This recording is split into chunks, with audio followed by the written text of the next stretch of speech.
Hello and welcome to our end of September update from the Wealthy Doctor Institute. Intelligent investing for the busy professional. We focus on simple battle-tested methods of investing that require just one adjustment each month to protect and build wealth. I'm David Ye, author of my book, The Busy Doctor's Investment Guide, How One Adjustment Per Month Can Save and Maintain Your Portfolio's Health. Although the strategies in this book are easy to calculate and adjust each month, for those who are new to the concepts in this book, or for those who are new to investing in general, this video will try to clarify what I do every month. Feel free to follow along every month until you get the hang of it.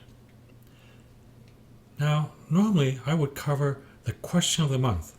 This month, the markets have changed and the signals have been triggered in our systems, so I'll make this particular video short and to the point because, according to the models, we have adjustments to make.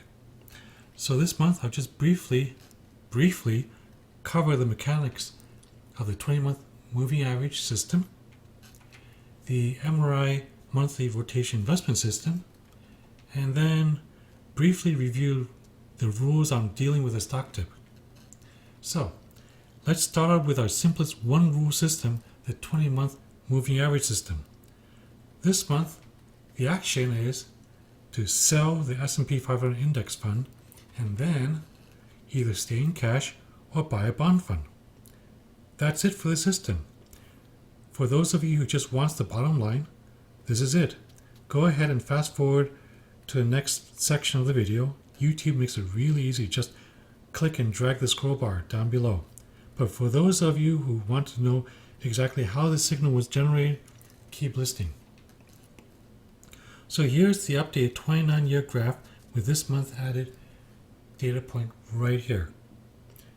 The VFINX, which is the S&P 500 index fund that I used to calculate the signal, today ended with a net asset value of $177.14 per share. The simple 20-month moving average ended $183.10. So there you have it. The actual price of the index fund is less than the moving average, and therefore the model says get out. Sure, there are some of you who are probably overthinking this and going, well, that's this month. How do we know that next month it won't bounce back up above the 20-month moving average line again, like how it did here? Well, you're right. We don't know. We don't have next month's newspaper. However, the probability of the bounce happening is small enough that when the model tells us we are in danger zone, we're in danger zone. So remember, this is the same system that in 2007 told us that the stocks were starting to go down months before the 2008 panic, when everyone and their grandmother was reading about their stock market crash in the newspapers. So, next system. Now we're doing a completely different system. Different account, different portfolio. Don't mix up your systems. This system is the MRI monthly rotation investment system. Bottom line, sell 25% of the portfolio from the S&P 500 index fund and then buy the inverse fund. Alternatively, the variant model says since last month, we were in cash. This month, we can use 50% of our cash to buy the inverse fund. So there you have it. The actionable items here, you can go ahead and skip to the next part if you want, or if you want to learn how I did this, go ahead and keep on listening. Another way of looking at what we just did, the portfolio now has approximately 75% in inverse fund and 25% in the S&P 500 index fund. Or the portfolio is now roughly 50% cash, 50% inverse fund. If your portfolio doesn't look like this and you're following the system, you know which adjustments to make it look like this. So here's the nitty-gritty. Last month's data, this month's data. The S&P 500 index fund last month, 182.58, now 177.14, lost 3%. The emerging markets, 21.98, down to 20.99, minus 4.5%. Their inverse fund, 14.98, now 15.29, up 2.1%. Graphically, you can see the inverse fund is the winner.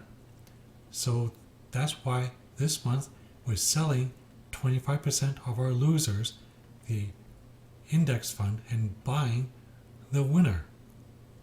Now notice, here's a nuance again. Every month you see that no matter how high the winner goes up, the loser goes down more. That's just mathematics. That's why we try to minimize our losses as much as we can. Losses are more important to control than winners. So another way of looking at it, last month we were 50% in the inverse fund and 50% in the index fund. This month, if we were to sell the bottom 25% of our portfolio, that would be selling one of these index funds and buying the inverse fund, so that we end up with 75% inverse fund, 25% index fund. Alternatively, since we know that one inverse and one index roughly cancels each other out, such as here, we keep 50% in the inverse fund and 50% cash. And now on to the next system. Now the next system isn't so much as an update as much as it is to remind us that those of you who are using the system to at least monitor your positions, at the very least monitor monthly. Ideally, you want to put this on autopilot with an automatic stop loss order system. Some brokerages have this feature, a few don't. Me, this past month I didn't get any more positions stopped out, but man, am I glad that I have these stop loss orders in place, just in case. So, for summary for this month, we have an adjustment to make in the 20-month simple moving average system. The system gives us a clear signal to get out of the S&P 500 index. Whether you want to keep that proceeds in cash or rotate into bond funds instead, it's your choice, but get out of the S&P 500 index if you are using the 20-month moving average system. For the monthly rotation investment system, the system again rotated 25% of our model portfolio into the inverse fund. And we glossed over the basics of dealing with stock tips. Keep those questions coming.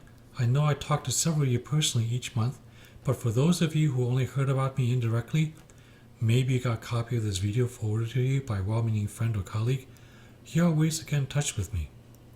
And until next month, invest safely.